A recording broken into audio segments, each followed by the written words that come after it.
Okay, good morning. Let's dive back in. You are working on assignment 7, or the second of the 5 differentiable assignments.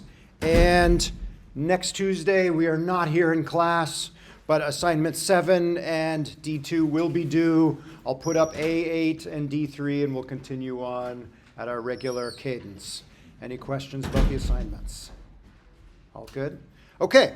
We are going to finish up lecture 12 this morning on bipedal locomotion. And just as a reminder, as we talk about the specific experiment we're looking at about bipedal locomotion, that we are evolving into this machine a particular trade-off between displacement, stability, energy, and robustness. Okay. We'll finish up our discussion on bipedal locomotion, and then we will move on today to the 5th module in the course, which is open problems or open challenges in the field, to which, in my opinion, nobody yet has a good answer. Maybe some of you will come up with a good answer, and if you do, you can probably found a very successful billion-dollar robotics company. Who knows? Okay. Until then, back to bipedal locomotion.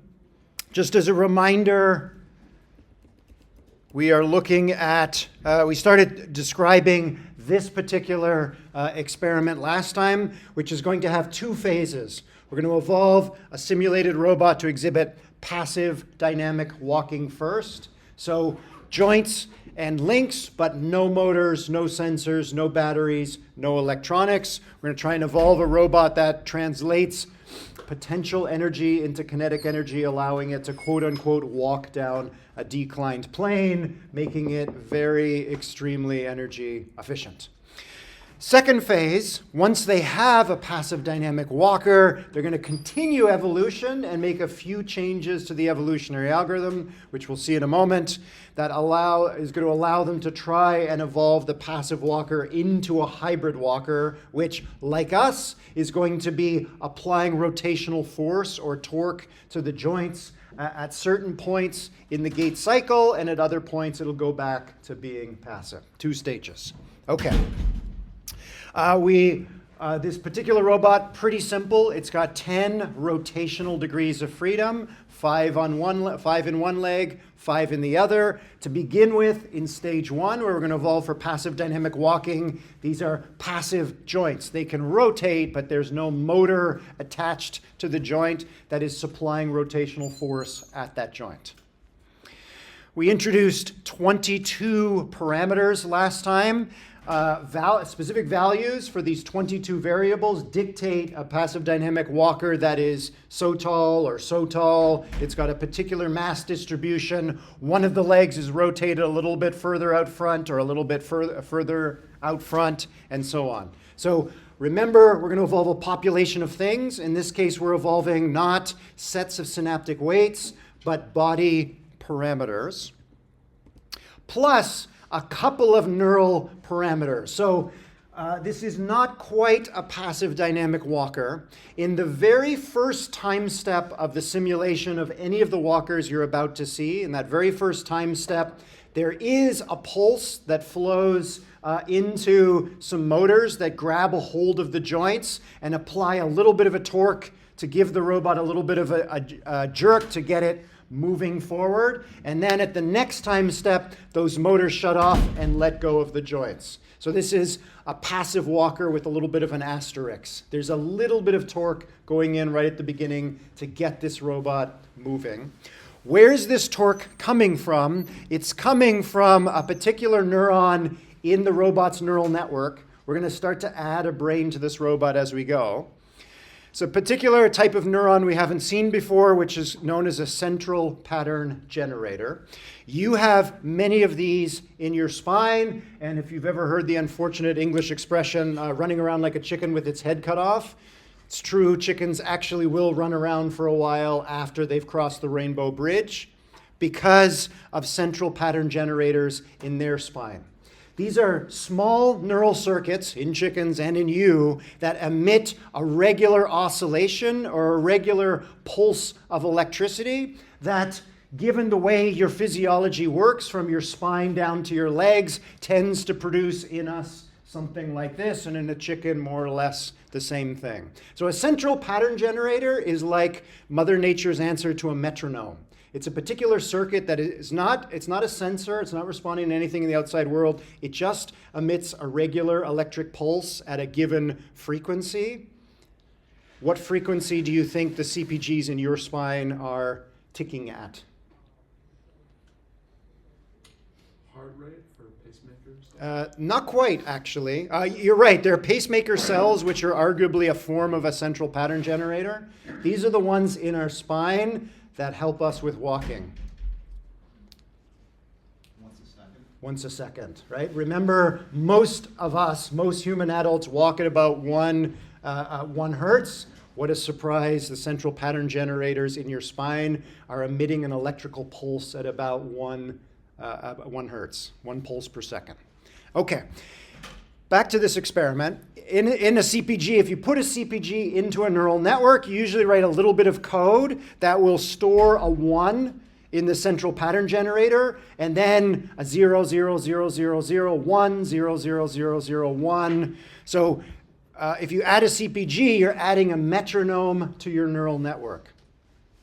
In this experiment, in phase 1, where they're trying to evolve passive dynamic walking, at the very first time step, there's some code that puts a 1 in the CPG, and that value of 1 flows along the outgoing synapses from the CPG to the neurons that you see here. They flow into some hidden neurons, and those hidden neurons flow into 1, 2, 3, 4, 5 motor neurons. Remember that this particular robot has 5 rotational degrees of freedom in each leg. So the way to think about this is there's a central pattern generator up here somewhere in the hip of the robot. And in the very first time step, it applies a signal, and the 5 motors apply a little bit of torque to the 5 joints, and then everything goes passive for the rest of the simulation. So far, so good? Okay. This neural network here has 5 motor neurons. This particular neural network that you see here is for 1 leg. Everything in this robot is bilaterally symmetric, meaning the left side looks like the right side of the robot. The legs are morphologically or anatomically identical, and the legs are also neurologically identical. There is 1 copy of this thing in 1 leg, an identical copy in the other leg. So, question, Mason. CPG, when it's going to connect to the neuron to go to the knee value and the ankle value, it's got another neuron there. Does that do anything, or is that just to make it easier to read? I think this was just to make it easier to read. If you follow these outgoing arrows from the CPGs, they all eventually end up at the 5 motor neurons. So the metronome is able to indirectly apply torque to the 5 motors.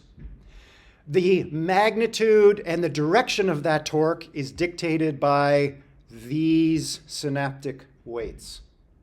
So we've got our 22 body parameters, which is the genotype or the blueprint or the description of the body of the robot. And we're going to tack on to those 22 values, however many values there are here, however many synaptic weights. So strictly speaking, even in this first phase, they're evolving body and brain together.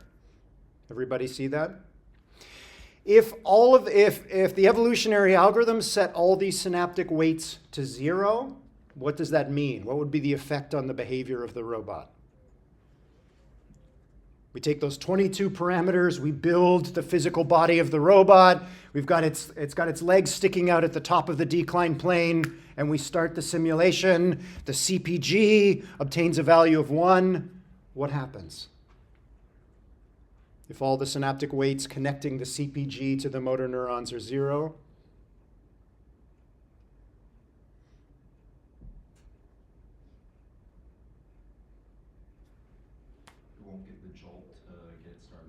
the motors don't apply any torque, and hopefully because the robot's center of mass is forward of its polygon of support, it'll start falling forward down the decline plane. which isn't necessarily the wrong answer. That might be it. Or it might be that it needs a little bit of torque to fall in just the right way that it will now walk down the decline plane. The investigators didn't know, so they put in this CPG and kind of cheating a little bit with passive dynamic walking at the beginning.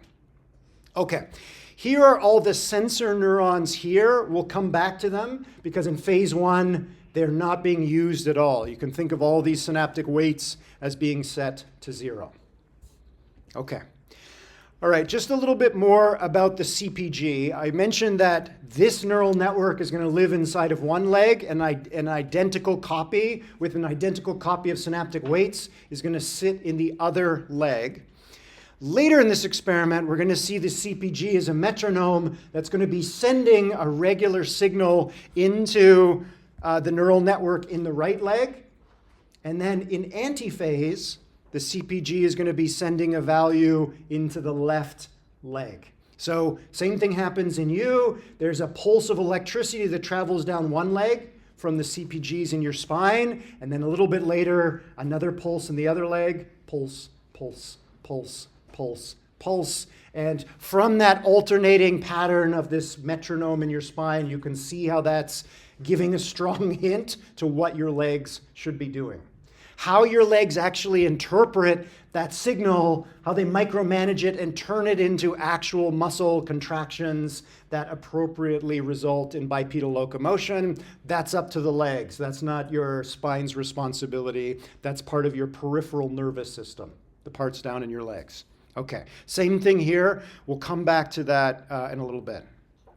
Okay, we're almost ready to start evolving this robot, but obviously we need to give it a fitness function. Here's the fitness function up here. Let's take it term by term. So we're going to try and maximize F, a robot that does more passive walking further down the decline plane should get a higher value of F than another robot that falls on its face at the top of the declined plane.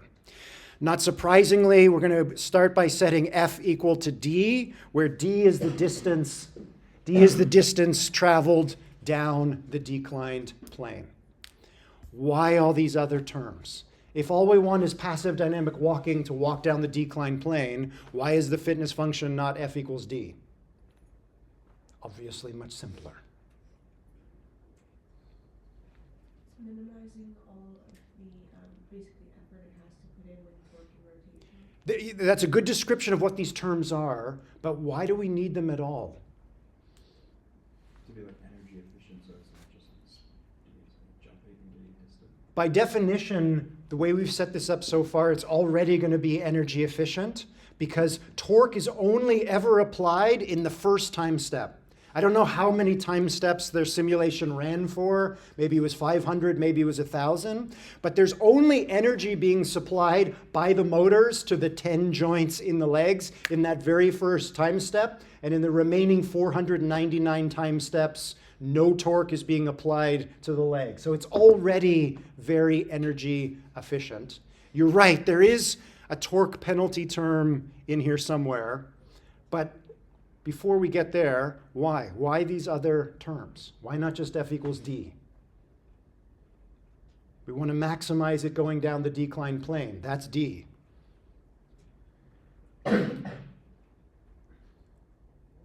Given everything I've told you so far, we're going to evolve populations of vectors that are length 22 plus however many of those synaptic weights are. So we take that vector, we build a robot, put it at the top of the decline plane, it does what it does, we measure D, we go on to the next vector of length 22 plus however many, build the second robot at the top of the decline plane, simulate it for 500 time steps, measure D, D, D, D, D, D, D, D, delete all of the vectors that cause the robot to obtain a low value of D, doesn't move very far down the decline plane, and make randomly modified copies of the surviving vectors that generated robots that traveled further down the decline plane.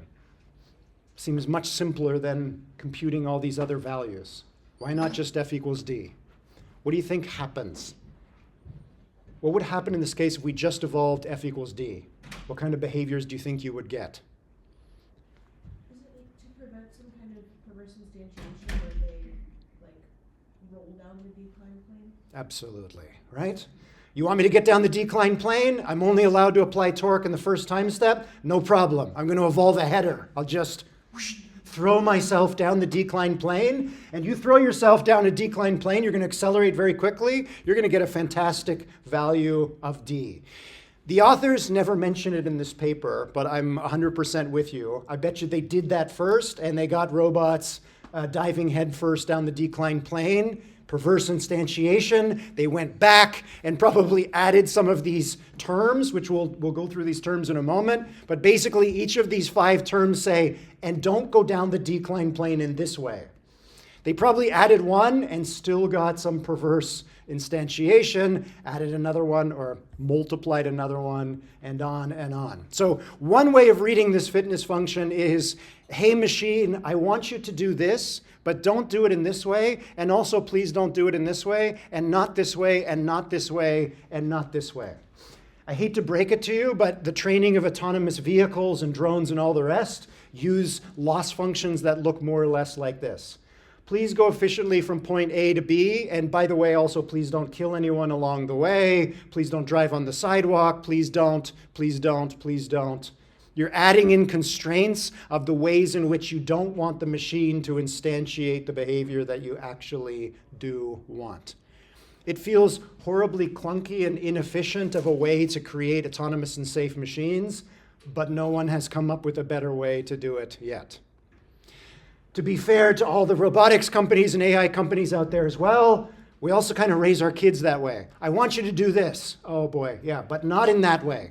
No, also not in that way. Also not in that way. Also not in that way. If there is a better way to train our children and machines, we roboticists are all ears. Haven't figured it out yet. Okay. So let's have a look at these penalty terms. As was already pointed out, the first one is 1 over 1 plus t. T here is going to be always positive. It's the amount of torque. Now, rotational torque can go forward or backward. So strictly speaking, you could have negative torque. So the best way to think of T here is absolute torque. What's the amount of rotational force that's applied to any of the joints? Now, in phase 1 of this experiment, as I mentioned several times already, torque is only applied in the very first time step. So this T is not going to be very big already, but they're going to actually try and tune it down to 0. 1 over 1 plus 0 would result in this term being 1, which is the best thing. You would not be doing this thing that the investigators don't want the robot to do, which is don't, if you don't have to, apply torque even in the very first time step. If you can evolve a body such that you just passively start falling down the plane and you end up walking down the plane, that's great. Let's try and minimize T. Okay, tell me about the next one here. What behavior does this term guard against? One way to think about this, as we're evolving this population of robots, these robots over evolutionary time are going to start to enjoy or achieve higher values of D. They're going to get further down the decline plane, and they're probably also going to start to exhibit lower and lower values of T. So D is going up and T is coming down, or at least T is going to be maintained at a low level. This term is going to try and keep X to a low level, which results in what kind of behavior? Walking in a straight line. Walking in a straight line, possibly. It's hip, here's the hip in here, hip rotation about the x-axis. So here's the x-axis here, which is pointing to the robot's left. So I'm the robot, here's x pointing to my left, and I'm going to try and minimize rotation about x. Remember at the beginning of this lecture, the Ministry of Silly Walks? If I were to walk by maximizing x, I would be rotating as I walked about the x-axis by a large amount. You're going to see in a moment that all these terms are meant to snuff out silly walks. Silly, at the moment, doesn't matter too much, but once we start to allow the motors to control the robot, we don't want the motors causing the robot to exhibit these extreme actions walking down the decline plane. One of the reasons why is one way that would maximize X is diving headfirst down the declined plane. That would be a huge rotation of the hips about the x-axis. Forgive me if I don't act out that one.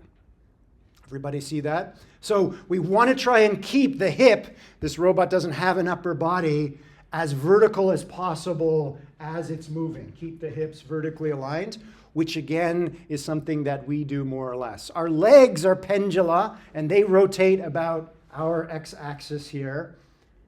But our hip and our upper body doesn't too much. It's another way to remain energy efficient. What about this one?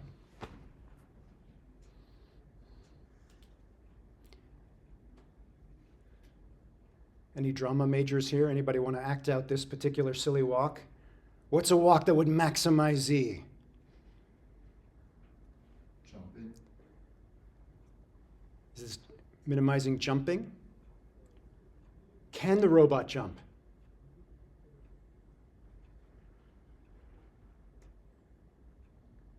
It might be able to obtain a little bit of a flight phase as it's like falling down the decline plane, but not too much. It's not actually penalizing jumping. What is it penalizing? Any ideas? Like sashaying. There you go, sashaying. Good enough, right? Rotation about the Z axis. Don't walk like this, which also we tend not to do, right? Okay, so again, we're trying to minimize like extraneous actions, things we don't want. Try and keep your posture more or less aligned as you move down the decline plane. 1 over 1 plus r. We're also trying to minimize r, which is feet rotation about the z axis. So this is, don't allow your feet to do this as you're falling down the decline plane. Remember, the feet are being controlled by springs. So as the robot is falling down the decline plane, the plane itself is pushing on the underside of the foot and moving the foot around. We want to try and minimize that. Keep the feet pointed down the decline plane. And then finally, minimize Y, which is hip rotation about the Y-axis. Don't walk like this. This would be maximizing Y. Yeah? Okay. When you get to your final project, you're probably going to have an idea for your fitness function, the thing you want your robot to do, the thing you want it to maximize. You're probably also retroactively going to see perverse instantiation. I invite you to try and come up with penalty terms and organize them into a multiplicative series like this. Why multiply these terms and not add them together? Why not D plus 1 over 1 plus t plus 1 over 1 plus x, and so on.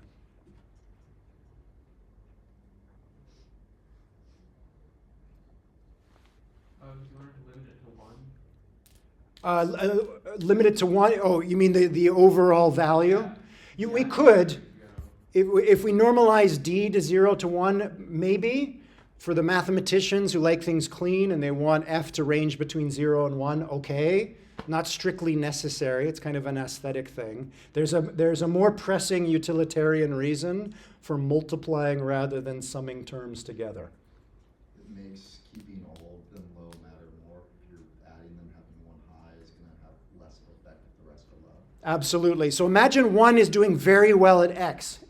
There's a particular genome that results in a robot that gets a value of x very close to 0, but z is very high. It's doing really well at 1 and very poorly at the other. If you sum them, you're going to get something halfway between, which is kind of like average, but maybe early on in evolution, that's perfectly fine. That's good enough, so it kind of survives. By multiplying the terms together, you're enforcing these constraints in a more strict manner. Even if these other ones are doing really, really good, if one of them is very, very high, it's going to pull its denominator, it's going to drag its denominator very, very high, and you're going to get 1 over a very large value, which would rapidly approach 0. And getting close to 0 for any of these terms will basically guarantee that that thing gets bred out of the population. Imagine you work for an autonomous vehicle company and you make a loss function that says, don't kill kids and also, drive safely. If it kills kids and kind of drives safely, it ends up somewhere in the middle, and that's kind of okay, right? You kill any kids, that particular control policy goes to the trash heap, right? These are hard constraints. You cannot break any of them. You need to drive, in this case, evolution is going to drive T, X, Z, R, and Y all the way to 0. And nothing less will be tolerated for good reason. Okay. All right, we're almost ready here. So remember that during evolution, we got a population of vectors. Each vector contains 22 body parameters and waits for synapses that connect the CPG to the motor neurons. Okay. During evaluation, meaning the simulation of any one of these genomes, we're going to put the robot at the top of the decline plane. We're going to turn on the CPG for one pulse at one time step. That pulse is going to send a value to one of the legs, the one that's stretched outward. And then after the pulse, we turn off the robot's brain. It just starts falling down the declined plane. Okay. Unfortunately, they did not include a fitness curve, so we'll just have to imagine that it worked, which it did. And at the end, they got a robot that passively walks down the decline plane. My apologies, all that build up, and I don't have a cool robot video for you.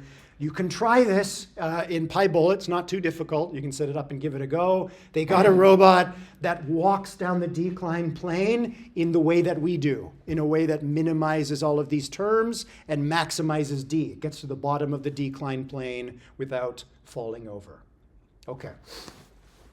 Second stage of the experiment, they're going to change the evolutionary algorithm. So I've written shaping up here before. Shaping and scaffolding, more or less synonymous terms. We are making things easy on the learner. I don't know how easy it is to evolve passive walking, but at least they're going to evolve this competency into the robot first. And then once the robot exhibits competency at this, they evolve until they get a robot that passively walks down all the way down the decline plane. They pause the evolutionary algorithm.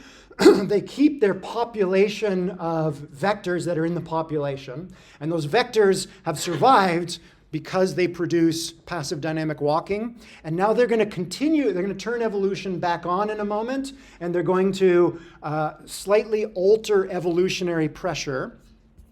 They're going to add, or I should say multiply this whole thing by another term, 1 over 1 plus b. They're going to alter the fitness function a little bit so that evolution works in a little slightly different way. And they're also going to alter the way that the neural network works. We'll talk about that in a moment. Okay, so in the second stage, when they turn evolution back on, they're going to continue evolving the 22 body parameters plus the weights of the synapses between the CPG and the motor neurons. They're going to alter the fitness function by multiplying this whole thing by 1 over 1 plus v, where v is the difference between passive and hybrid velocity. Now they're going to evaluate every genome twice. In one case, they're going to do it the way they did it before. Put the robot at the top, allow the CPG one pulse, and then turn off the CPG, and the robot has no sensors, no brain, no motors, no electronics, no batteries as it travels down the decline plane.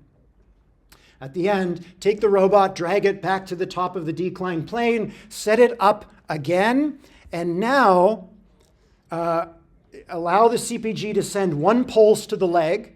The robot will start falling forward, and the moment that the heel strikes the ground, as the moment that this flight, the flight foot becomes the stance foot, that CPG will now send a pulse to the same neural network in the back leg, which at that moment is still the stance leg, but hopefully it becomes the new flight leg. So now the CPG is going to act like a metronome, pulse the right leg. When the right heel touches the ground, pulse the left leg, pulse the right leg, pulse the left leg, pulse the right leg. The frequency now of this pulsing is not 1 hertz, because who knows what the appropriate gait cadence is for this robot. We're going to allow the robot to tell us by recording the amount of time it takes from the very first time step until it hits the ground. Let's say for a given robot, it's 22 time steps in the simulation. The CPG pulses the left leg after those 22 time steps elapse. And now the CPG is going to pulse the right leg another 22 time steps into the future. 22, pulse, 22, pulse, 22, pulse. We take the next robot in the population, we're evolving it, build it. It might be a little bit taller. It might start with its leg rotated a little bit higher. And this one might take 47 time steps until its heel strikes the ground. So its CPG will pulse 47, pulse, 47, pulse, 47, pulse. Everybody see that? Okay, so we're setting the metronome inside each robot uniquely and appropriately to its natural dynamics. Okay. In this case, we are not turning off the neural network. We are not turning off the neural network after the first time step. This part of the neural network that goes from the CPG down the synapses to the hidden neurons and out to the motors, that's going to be active every 22 time steps or every 47 time steps or whatever the natural gait cycle is for that robot. Everybody see that? So now we've got a hybrid dynamic walker. Well, we don't know whether it's a walker yet, but at least it's hybrid. It's going to send pulses to its legs, and then the legs are going to relax for the rest of the time, like we do when we're walking at our natural gait cycle. Okay. So that's what's going to happen in phase 2. During evolution, we're doing this. During evaluation, we're doing this. And they added in one additional piece of scaffolding, which is as evolution proceeded in this second phase, they're obtaining robots that get better and better at passive and hybrid dynamic walking. Why do we want hybrid walking at all? Because we're trying to increase the robustness of the robot. We don't just want the robot to walk down the decline plane, we want it to also walk over flat ground. So we're going to gradually, or the investigators gradually lowered the decline plane over evolutionary time. As the robots got better and better at hybrid dynamic walking, in the second evaluation, when it was being allowed to exhibit hybrid walking, it would walk on a shallower and shallower decline plane until at the end of phase 2, they had robots that could walk passively down the decline plane and hybridly on flat ground.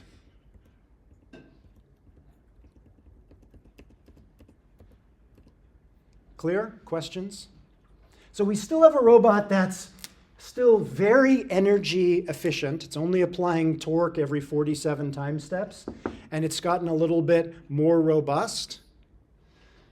But there's still something missing, right? The robot is walking blind. It's not making use of sensor values. Who cares? It walks on a decline plane, it walks on flat ground. Maybe that's good enough.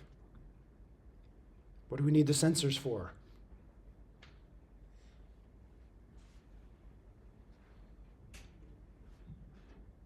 You work for a humanoid robotics company, and you tell your boss, actually, I don't think we need sensors. This is good enough. Look, it walks down a decline plane, walks on flat ground. What if there's something in its way? What if there's something in its way? Flat ground in simulation might always be infinitely flat, perfectly flat. Not so in the real world, right? This robot needs sensor feedback in order to deal with the fact that man never enters the same river twice. Remember our friend Heraclitus, right? The world is always slightly different. We're going to have to use sensors at some point.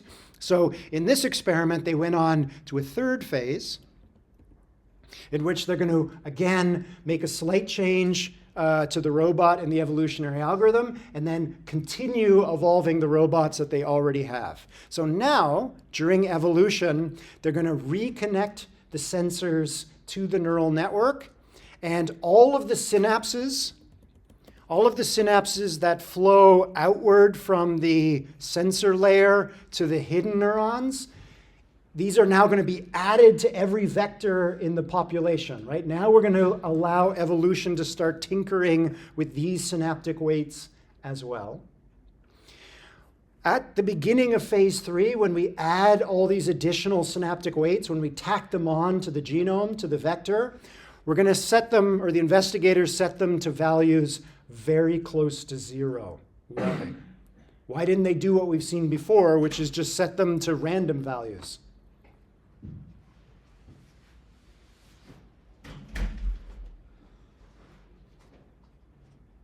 We're going to start up evolution again, and we're going to continue evolution in this third phase, where now the sensors can influence the motors in addition to the central pattern generator. But we're going to start by, when we tack those values on, the values are going to be very, very close to 0. Why? They don't want to change the behavior that much. Don't change the behavior too much, right? Remember, this is one long evolutionary process. We already have evolved constructs in the population that are doing a good job at what we want, or at least the beginnings of it. They're still not that robust. We'd like them to be robust to obstacles and other things in the world. So let's turn on the sensors very, very slowly. We don't want to disrupt what's going on. Okay, so what are these sensors? You'll notice there's a whole bunch of them. Let's work from this is kind of cryptic words for all these sensors. Let's start on the right-hand side and work towards the left. You'll see a whole bunch of A's and F's. A are angle sensors or proprioceptive sensors. So the robot is now going to be able to feel what the angles of its hips and knees and ankles are. And also force sensors, which is something we haven't seen before. These are going to be attached to the springs in the ankles and the knees and the hips. And these sensors report how far each spring is from its rest length. Remember, springs like to be at a certain length. If we pull them away from their rest length or we push them past their rest length, they will apply forces to try and return. These force sensors will tell how much the spring is pulled beyond its rest length, or how much the spring is compressed beyond its rest length. You have such sensors throughout your body. Wherever there is muscle in your body, there are also strain sensors that are reporting how much your muscles are straining, which you can feel, right? For very good reason. You want to know in many situations whether your muscles are comfortable and at rest or whether they're straining, and if they're straining, by how much. Very important piece of information. When we talk about the 5 senses, that one is often skipped over, and it's arguably the most important one. Okay, so angle sensors, force sensors. There are also rotational sensors that are reporting how much hips and knees and ankles are rotating about different axes. This gives the robot a kinesthetic sense. A sense of how it's oriented. I can tell, I know how my wrist is rotated even without being able to see it. I can sense my body orientation without having to look at it.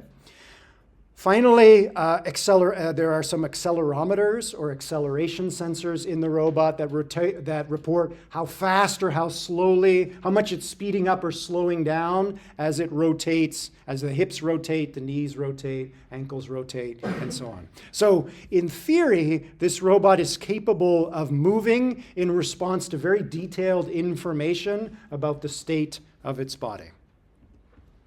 Okay. So in phase 3 now, we're going to continue evolution. We're going to reconnect the sensors to the neural network with small connection weights. We're now going to continue evolving all 22 body parameters, plus all of the synaptic weights in the neural network you just saw. We're going to continue using 1 over 1 plus v as well. There's this additional term tacked on at the end here, and evaluation is the same as before. CPG sends a pulse to this leg. When that leg hits the ground, that time interval sets the time interval of the CPG, pulse, pulse, pulse, pulse, pulse, and down the decline plane it goes, or across flat ground it goes in the hybrid mode. Okay, here's a plot of a successful robot at the end of phase 3. You can see in blue here the pulse of the CPG. So for this particular robot, the natural gait frequency was, where are we here? About, let's say 38 here. So 38 time steps in the simulation. Then the pulse goes to the left leg, pulse goes to the right leg, left, right, left, right.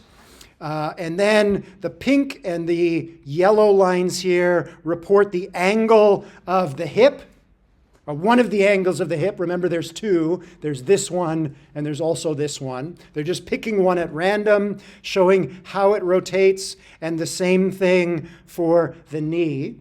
And the reporting for the hip and the knee, I'm sorry, not the angle. They're reporting the torque being applied by the motor that's attached to the hip and the motor attached to the knee. The further away from zero that value is, the more torque that the motor is applying. Values near zero, the motor is sort of passive. It is not cranking on the joint. What is this robot doing? How well is it doing? Is it efficient? Not efficient? Again, it's a shame they didn't include videos here. We have to kind of mentally reconstruct a video of this particular highly fit robot. First hint is this is the robot operating in the hybrid mode. How are the motors responding here? How are the motors contributing to locomotion?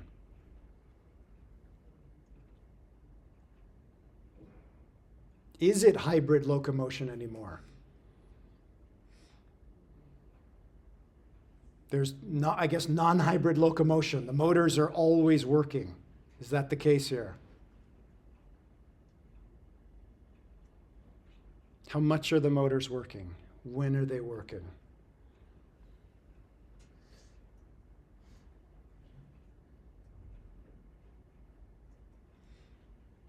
seems like they're working most of the time, at least partially, but there's like a small phase where they're like completely off right before the CPG spikes again. So for this leg, the motor that's controlling the knee joint is quiet or quiescent for a little less than half the gait cycle. So not bad. Not quite as good as us, but pretty close. The hip looks like it's working for more of the time. There's a very, very narrow time interval in here during which the hip motor can relax and catch its breath. So, okay, but probably not as efficient as us. We've had about a million plus years to work this out, so we've had a little bit longer than this robot, but not bad, not bad. Okay. All right, so we can ask the question now, are these sensors actually working? Are they actually helping the robot deal with obstructions and changes in its environment? At the end of phase 3, we don't actually know. We don't know whether the sensors are helping. So in this experiment, they went on to phase 4. They continued evolving the robot as they did in phase 3. The one change they made here is they turned on a wind machine.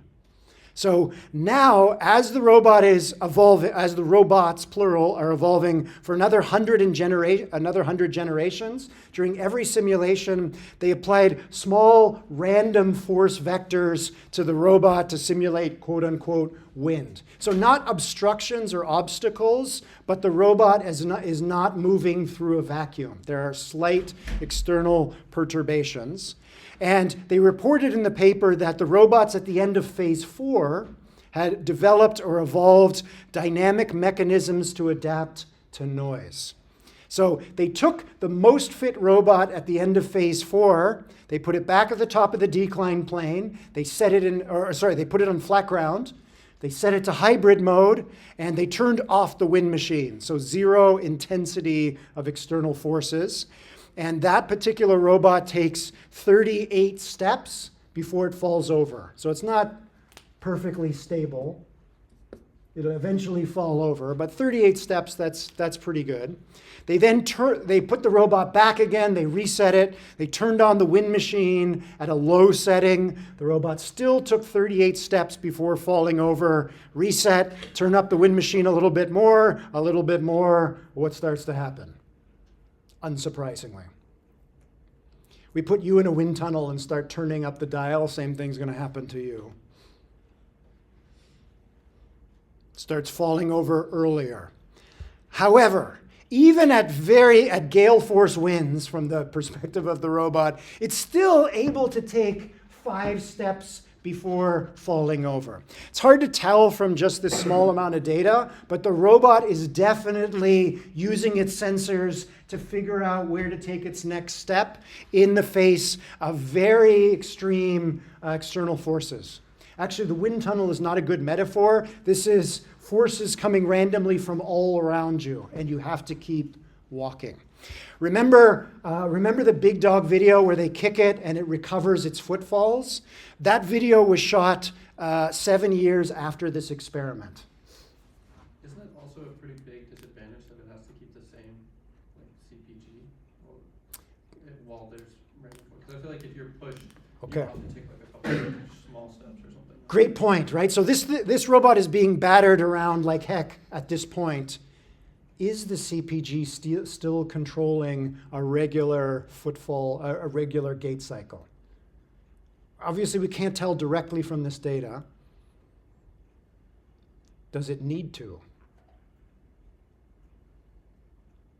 Remember that the evolution has evolved in the presence of wind in this 4th phase. It's been evolving these synaptic weights and the body itself. Presumably, this is evidence, this plot is evidence that evolution has evolved into the robot the ability to alter how it moves, maybe stride length, stride frequency, in response to changes in sensor values that are being caused by changes in the external environment or by being pushed around. So my guess is at this point, you're right, it's not necessarily trying to maintain a given gait cycle. The robot is literally and figuratively leaning into the sensor values, right, and using them to determine where to place its feet. It's exhibiting dynamic stability at this point. The wind is trying to push it over, and the robot at least is able to delay the inevitable for a little bit. I love this experiment for many reasons. One of them is that they just kept going. That's the end of phase 4. Phase 5, robustness, check at the top of the screen there, robustness to internal perturbations in step 5. Phase 4, robustness to external perturbations, wind. Now they're going to continue evolution, but now every time they take a vector and construct a robot based on those specifications, they're going to introduce mistakes when they build the body. Remember, one of the body parameters is L, the length of the upper and lower leg. They add a little bit of mistakes to L, so sometimes the same genotype will produce this phenotype. L is misinterpreted as being a little lower. And sometimes when they take the same genotype and build it again a second time, they get this phenotype. They mistakenly set L to be a little bit larger. Why would you do such a thing? What is the point of this aspect of the experiment? Why try to evolve a robot that is robust to internal noise during construction?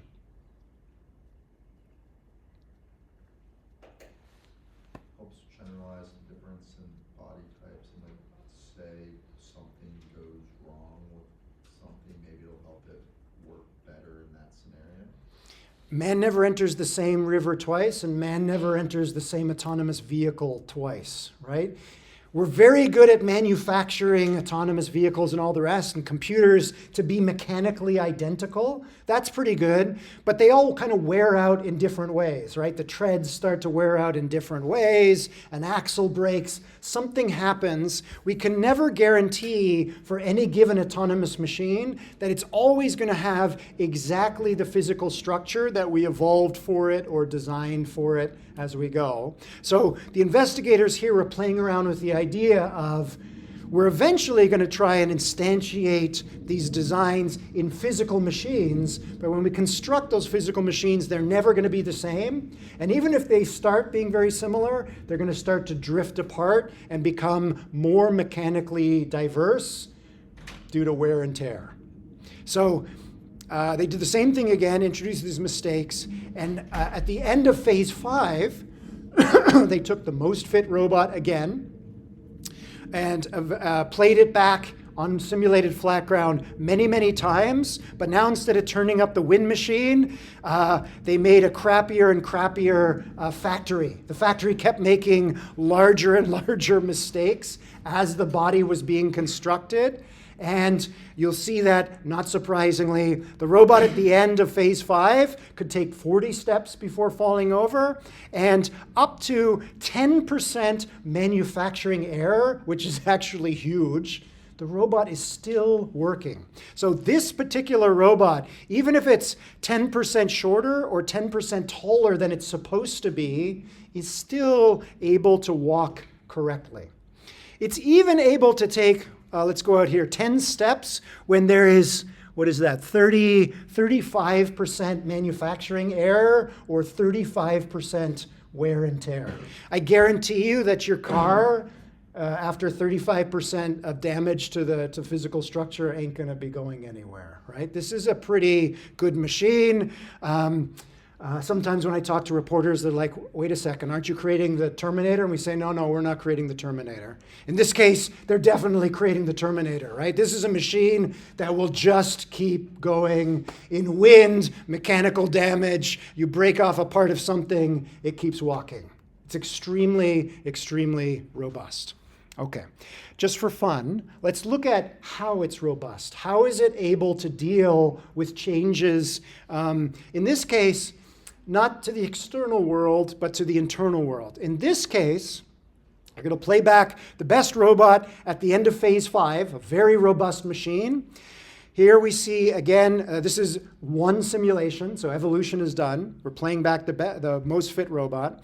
We see the CPG pulse coming in every 35 time steps, 35, 70, 105. Now, if you look carefully at the spacing between the CPG pulses, you'll notice it gets a little bit narrower in here compared to the gaps in here. It's a little hard to see. They're basically reaching in and turning up the frequency of the metronome for this robot. What happens? How does the robot respond?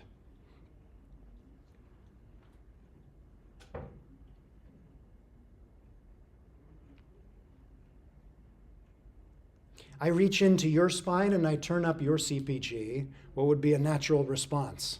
Take shorter steps. Yep.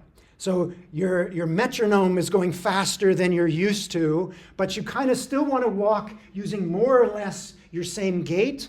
The way to respond appropriately so that you hold on to a little bit of this is you walk with shorter strides.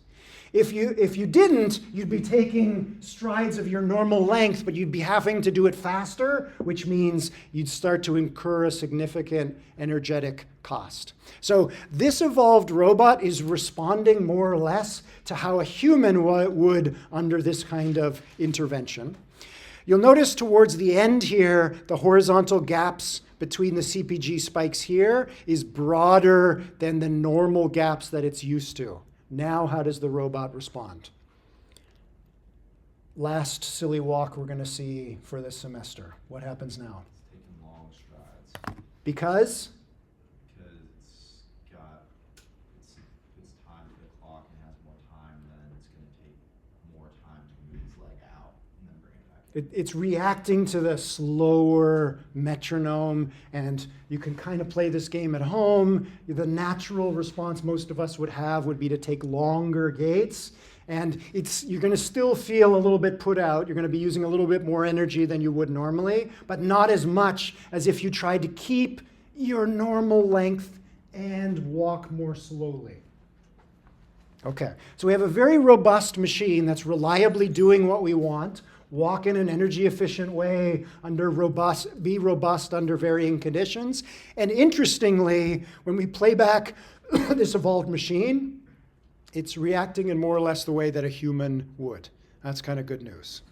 Okay, that concludes our discussion of bipedal locomotion. Anything from lecture 12 before we push on? Question? I'm a little confused with the difference between stability and robustness is. Okay. Difference between stability and robustness. I'll open this up to the floor. What's the difference? What would it mean to be very stable but not robust, or very robust but not stable, not very stable? Would be like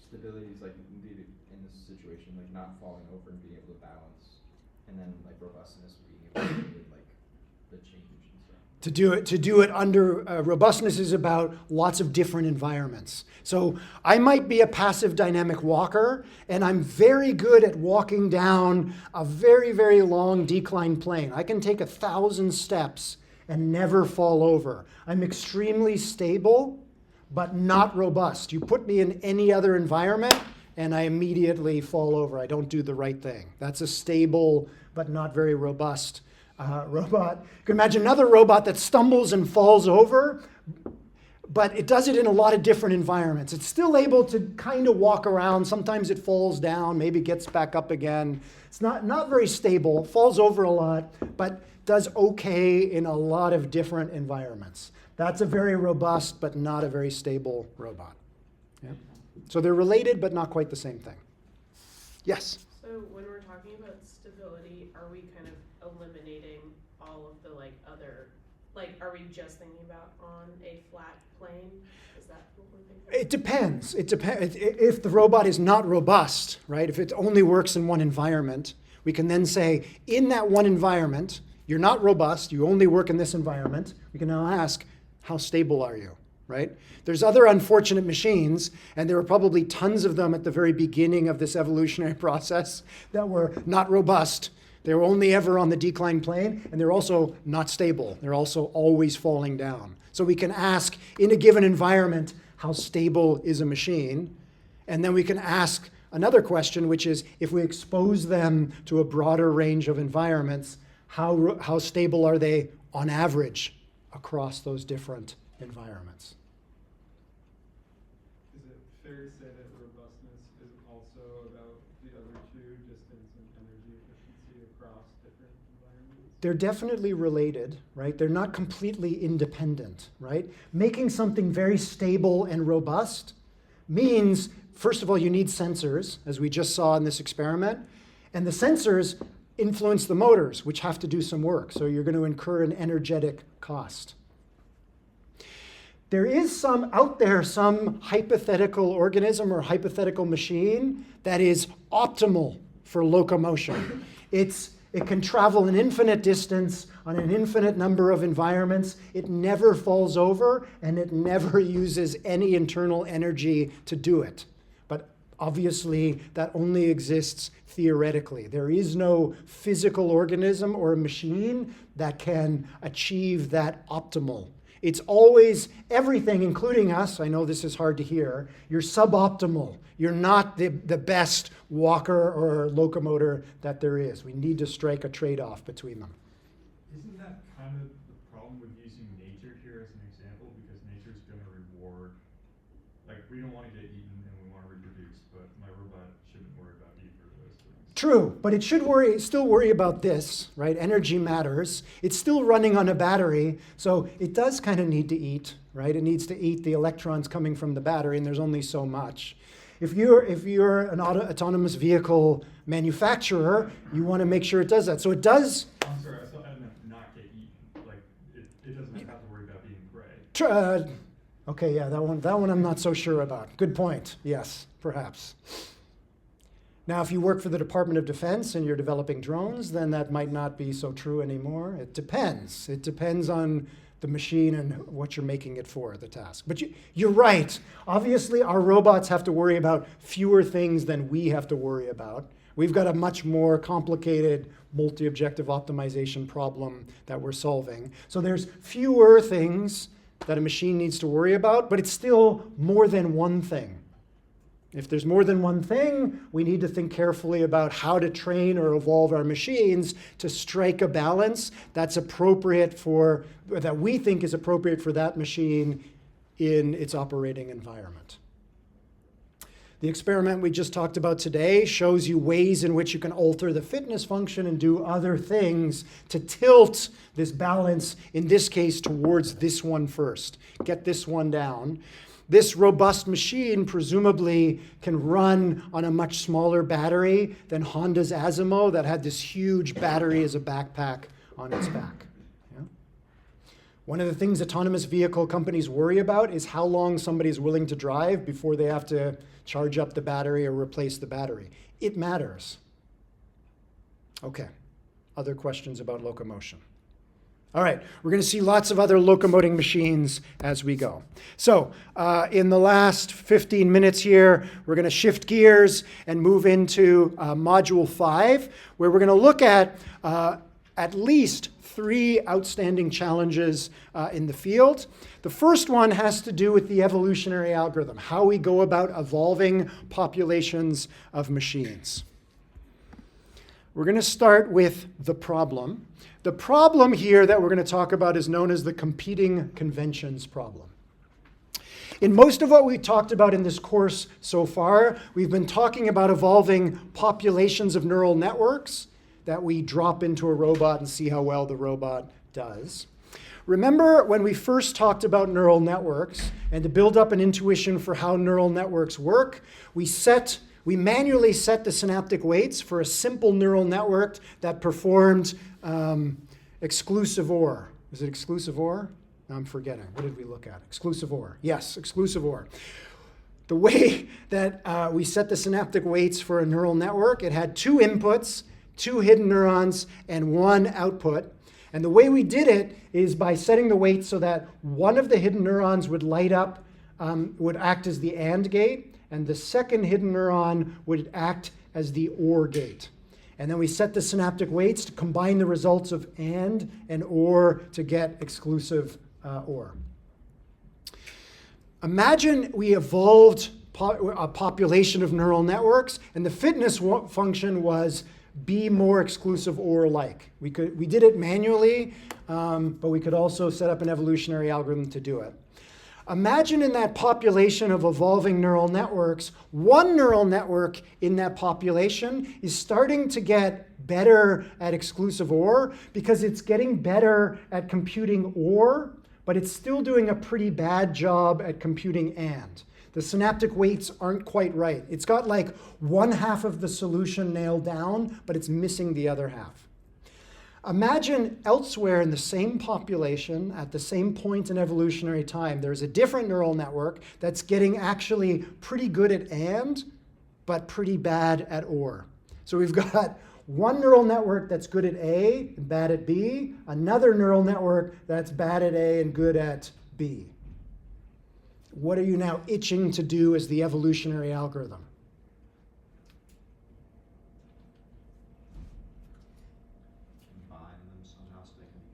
Combine them so they could be good at both, right?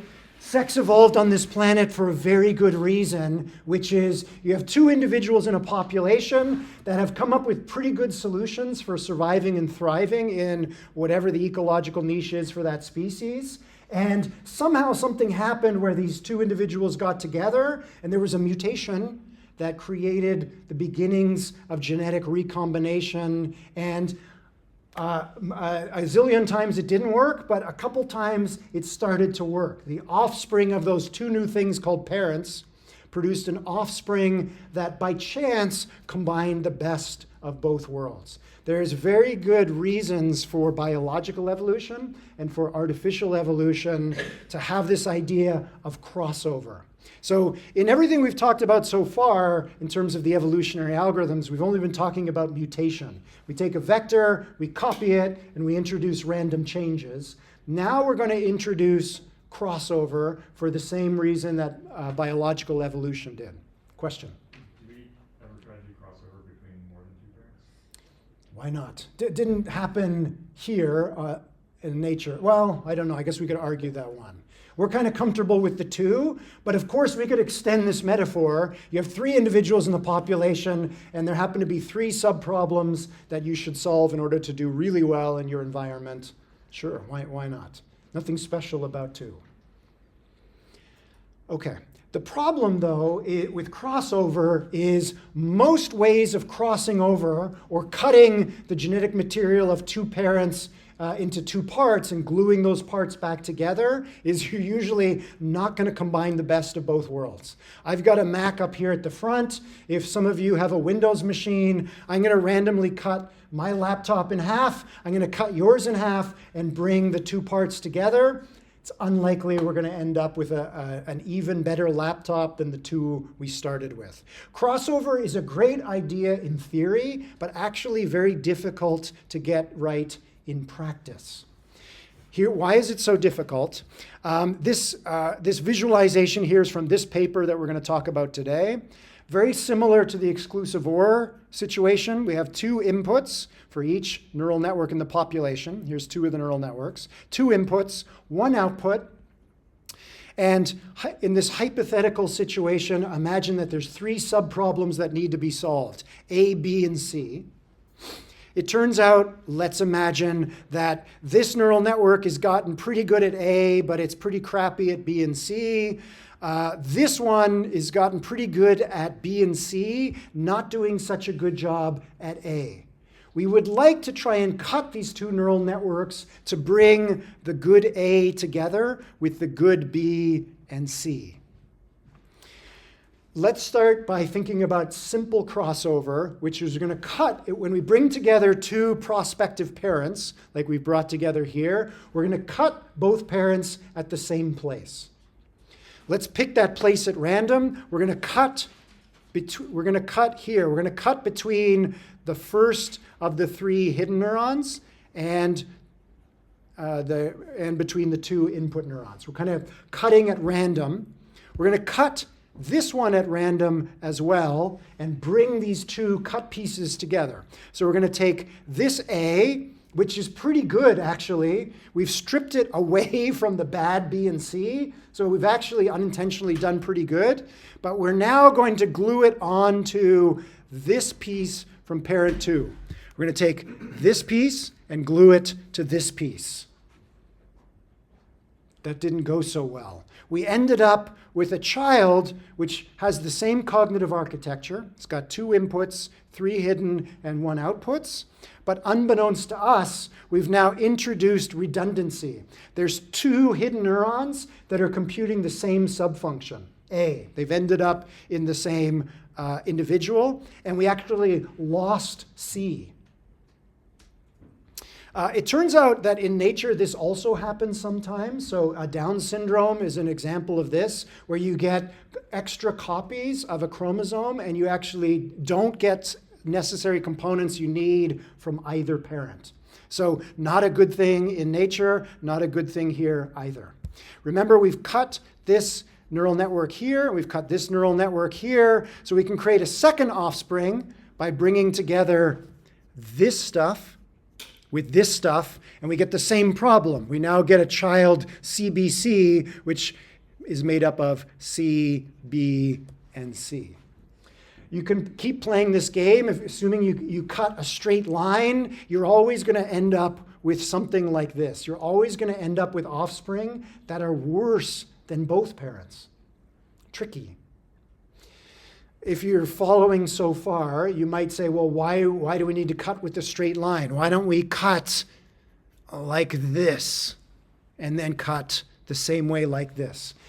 If we don't assume a straight line, if we assume you've got some scissors and you can cut in a very complicated pattern, you might be able to bring together the good A with the good B and the good C, but it's tricky. Most of the ways of cutting these networks and gluing them together, the vast majority of the results are going to be bad. No matter how I cut my laptop and no matter how I cut your laptop and bring the pieces together, it's extremely unlikely I'm going to make a better laptop. Maybe. Super hard. So how do we solve this problem? Can we improve our evolutionary algorithm so it gets smarter at crossover? It does a better job of cutting, so to speak, so it increases the likelihood that children inherit the best pieces of both parents. At the very least, they inherit one piece from either parent. Mother Nature has solved this problem. most of us are here today as a result of a crossover event between our parents. And luckily, we got one copy of everything we needed. How did Mother Nature solve this problem? Mother Nature doesn't randomly cut or splice and dice the chromosomes from your two parents. Just a specific traits are from one side of your family, or what, like some traits are from your mom and some traits are from your dad. Yep, okay, so that's generally what we want from crossover, right? We don't want to get everything from mom and nothing from dad, otherwise what's the point of crossover? But how? How does Mother Nature ensure that you get one copy of everything you need, not two copies of some of the things and zero copies of some of the other things that you need?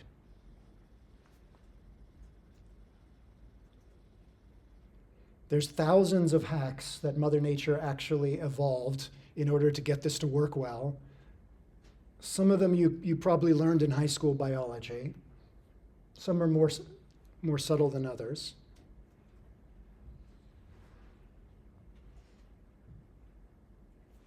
With how chromosomes are mixed.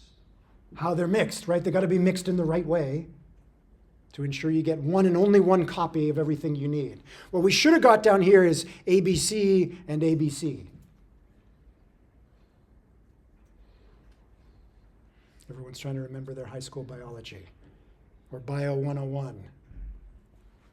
We, like many species on the planet, are diploid, di meaning two. So in your chromosome, and inside that chromosome, there's a whole bunch of genes, and for every gene, there's two alleles, right? Your chromosomes are cut in such a way that you get one of the two alleles, and it comes from one of the two parents. Not really necessary for our purposes. I'm just trying to motivate the fact that this is a super hard problem to solve, but it's an important problem to solve. What we're going to look at today and into next Thursday is a particular evolutionary algorithm called NEAT, and it is kind of neat. It's evolving neural networks through augmenting topologies. That's the title. Okay, so the way that NEAT is going to work, as you're going to see in a moment, is that no matter how two parent neural networks are crossed in NEAT, their children will never lack information. They're always going to get one copy of everything they need. If we were evolving neural networks to do exclusive OR, we want to make sure that every child inherits the rudiments of AND and the rudiments of OR. Not the rudiments of AND and the rudiments of AND, or the rudiments of OR and the rudiments of OR. That's bad. That's a disadvantage. Okay, we got 2 minutes left, so let me just start talking about how this works. So NEAT stands for neuroevolution. We're evolving neural networks. As we're evolving them, we're not just going to evolve synaptic weights. We're going to also augment their topology. Topology is a synonym for cognitive architecture. The number of neurons, the number of synapses, and how they're wired up. That's the topology of a neural network. Okay, how are we going to do this? Let's start with the genotype in NEAT. So whenever we run NEAT, there's going to be a population of these things, this data structure. This data structure is made up of two lists. One list represents the nodes or the neurons in the neural network. You can think of the genotype as the blueprint. So this particular genotype encodes 1, 2, 3, 4, 5 neurons. 1, 2, 3, 4, 5 neurons. We're looking at the phenotype down here, the thing that the genotype constructs. The second list represents or is going to encode the synapses. 1, 2, 3, 4, 5, 6 synapses in this case. 1, 2, 3, 4, 5 synapses. We're missing one. One of them in the genome has been disabled. It's been turned off. This is true in you as well. In your genetic inheritance, you have introns and extrons. Parts of your DNA actually affect how you grew into the phenotype that you currently exhibit, and other genes are silent. They're not actually expressed in your phenotype. This is basically Mother Nature's way of commenting out code. There are mutations in NEAT, as we're going to see next time, mutations that can turn on or that can enable or disable synapses. So in the genome, there is information describing 6 synapses, but only 5 of these synapses got expressed in the neural network. So we're going to pause here for today. We've seen how NEAT starts to encode the topology of a neural network. You have a quiz due tonight. You're working on assignment 7 or D2. No class on Tuesday. It's town hall meeting day. Please vote if you can. We'll be back here on Thursday. Thank you.